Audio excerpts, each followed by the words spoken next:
Hashana Tova, Metuka, to everybody on this first day of Rosh Hashana.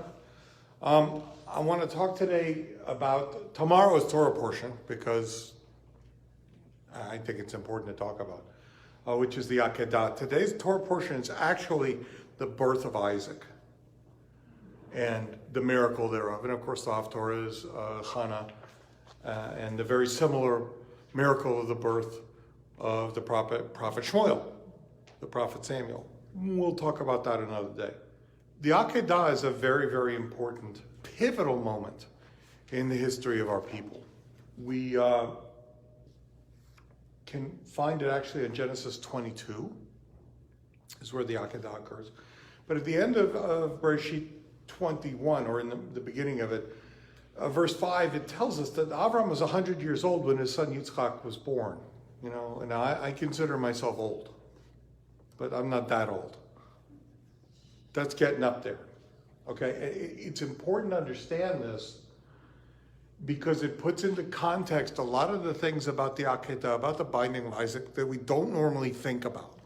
So verse 1 in chapter 22. After these things, Hashem tested Avram, and he said to him, Avram, and he answered, here I am. He said, take your son, your only son, who you love, Yitzchak, and go to the land of Moriah. There you're to offer him as a burnt offering on the mountain that I will point out to you. Now, this is quite specific. When Hashem tells Avram to take your son, he doesn't just say, take your son. Remember, Avram has two sons. If we look at the children of Avram, right, the first came Ishmael. Then came Yitzchak later. So the sages explain to us. So he says, take your son, your only son. What does this mean? He had more than one son. It's not his only son, but it's his only son by Sarah. Whom you love. Doesn't he love Ishmael too? Yitzchak, that one. Okay, now we're clear. Okay. And go to the land of Moriah. Now we know Har Moriah. We know the mountain of Moriah. Today, it's the Temple Mount. And that is the place that we're talking about here. And so Abraham is told to take Yitzchak to Mount Moriah to be offered as an olah, as a going up offering. Now, Avram was 100 years old when Yitzchak was born. And if you do the calculations back, how old is Yitzchak at this point? There's sort of a machloket, there's sort of a disagreement. It's either 33 years old or 37 years old. Now, this is not normally how we depict Isaac, right? We depict him as a small child. But if we think about this, we're not talking about a young man. We're not talking about a 3-year-old. We're talking about someone who's 33 or 37 years old. And Avram is 133 years old. So if Yitzchak wants to run away, those of you that remember Tim Conway on the Carol Burnett show, who was playing the old man, sort of, I'm too old. You laughed. You know, a 133-year-old man is not going to be very successful in chasing down a 33-year-old man. Which leads us to a very, very interesting conclusion. And that is that Yitzchak led him to it. He let him do it before we even get there. Avram got up early in the morning and saddled his donkey and took 2 of his young men with him, together with Yitzchak his son. He cut the wood for the burnt offering, departed, and went toward the place God had told him about. On the 3rd day, Avram raised his eyes and he saw the place in the distance. Hamakom, the place. Now, this is a very interesting word play. It's the place, right? So he knew that that was the place that Hashem was talking about. That was Mount Moriah. He looked up and he saw it. Now, back in that time, we didn't have the big Rocky and Bullwinkle light bulb signs pointing, sacrifice here. Okay, so it's a mountain among mountains.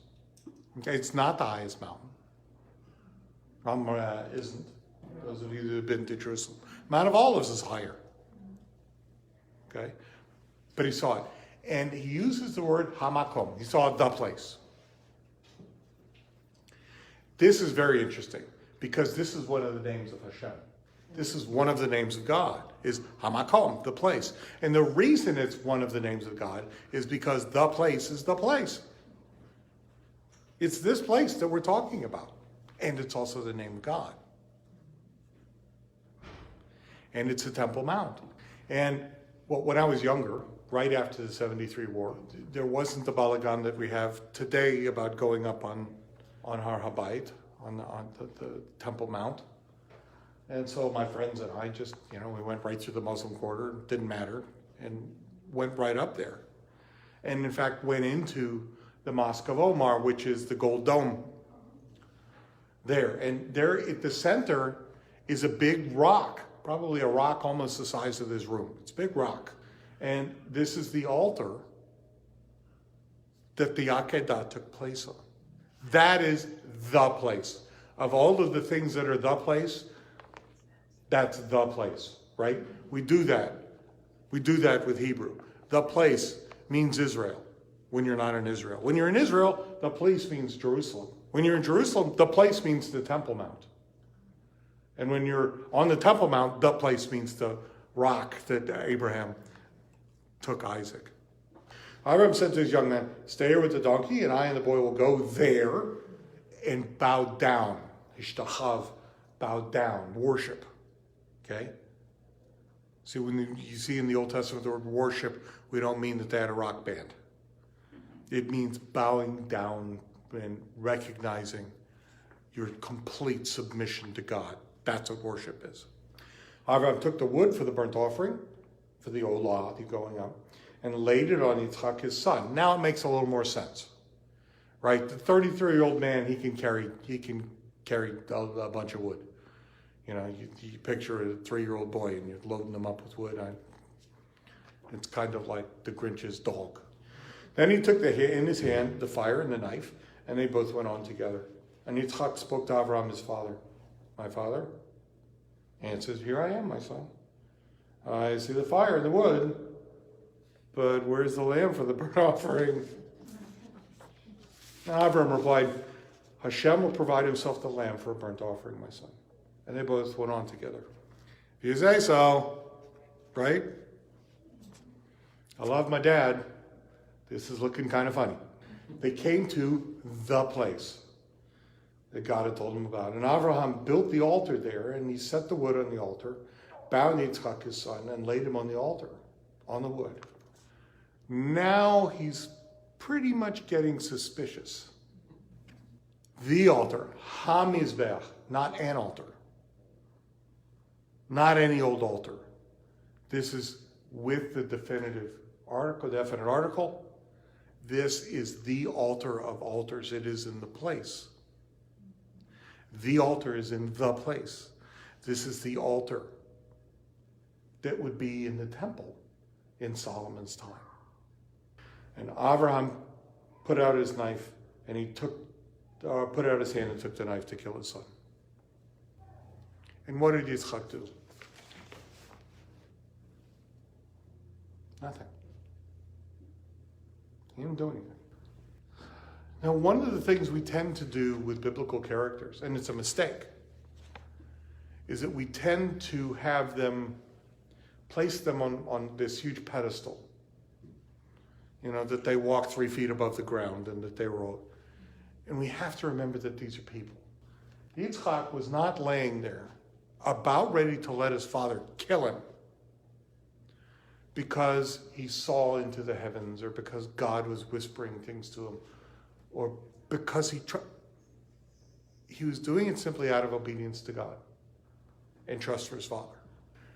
This is something that in modern times is completely unfathomable. I'm really glad you're here. I'm very, very, very happy you're here. But next time your mom or your dad, more likely your mom, ties you up and is going to kill you, but think about it. Think what it would take to simply trust enough. Yeah, and this isn't anybody. This is your father. And your father's 133 years old. He's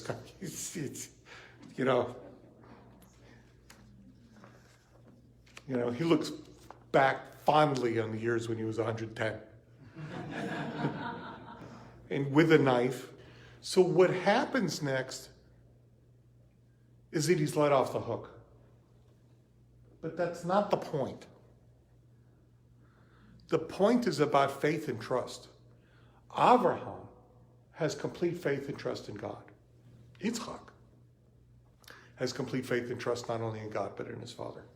Unreasonable trust. That's not reasonable. But he has it anyway. For this reason, one of the names of God from here on out is he is known as the fear of Isaac. Yirat Yitzchak. And it doesn't mean fear like, run away, like the girls should do in the horror movie.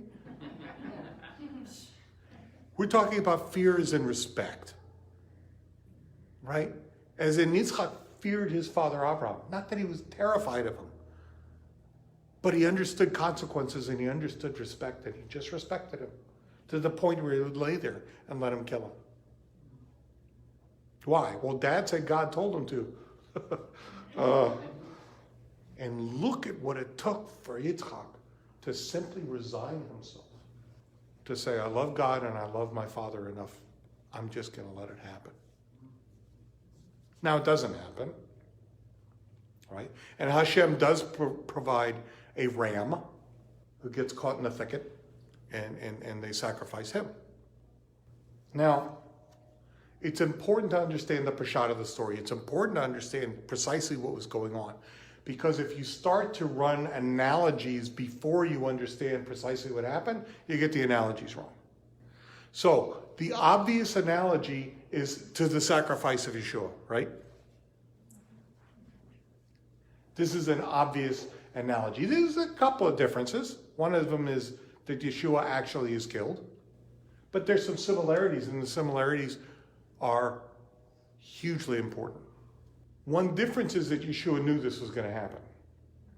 Yitzchak did not.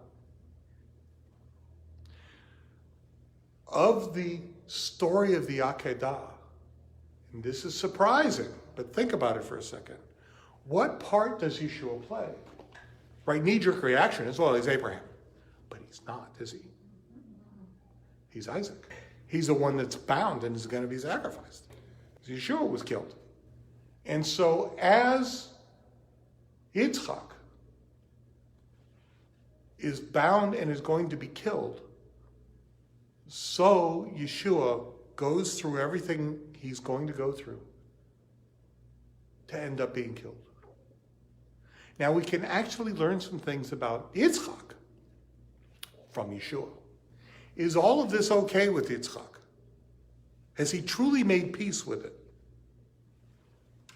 The answer is, and you see, and how do we know this? What's Yeshua's reaction? He cries out, Hashem, lama sabachthani? Why have you forsaken me? Now Yeshua knows why, and he hasn't forsaken him. But the situation he's in sucks. And so must have Isaac. He must have been questioning this too, knowing full well he has to go through it. This is horrible. Why? You can imagine all of the martyrs in Judaism. You can imagine the 10 martyrs we're going to talk about in Yom Kippur during the time of the Shmad. You can imagine the death of the prophets. None of them had good things. You can imagine Peter, who wrote that beautiful prayer that we recited earlier, the Nishmat Kol Chai. You can imagine him hanging upside down on a cross. Upside down, being killed. You can imagine him saying, I thought I was supposed to get everything I prayed for. Just to let you know, this ain't it. You know that it's bad. They knew it was bad. And they reached out to God. And they did it anyway. They did it anyway. But the angel of Adonai called out from heaven, Avraham answered, here I am. And he said, don't lay your hand on the boy. Don't do anything to him. For now I know that you're a man who fears God, because you have not withheld your son, your only son, from me. Now this is interesting. Is this Hashem talking to him? Well, it says, you did not withhold your son, your only son, from me. But before it says, but the angel of Adonai called out to him. So is it an angel or is it God? My normal answer to such questions is yes. Okay? And here we see something very interesting that the very observant in Judaism get. And we get. It's the ones in the middle that have a hard time with it. And that is that Hashem can appear as an angel. We even have in the whisper tradition, we talked to him about him, he's got a name, Metatron. We write about him. Well, Hashem appears as an angel. Who fought Jacob before he became Israel? Well, it was an angel.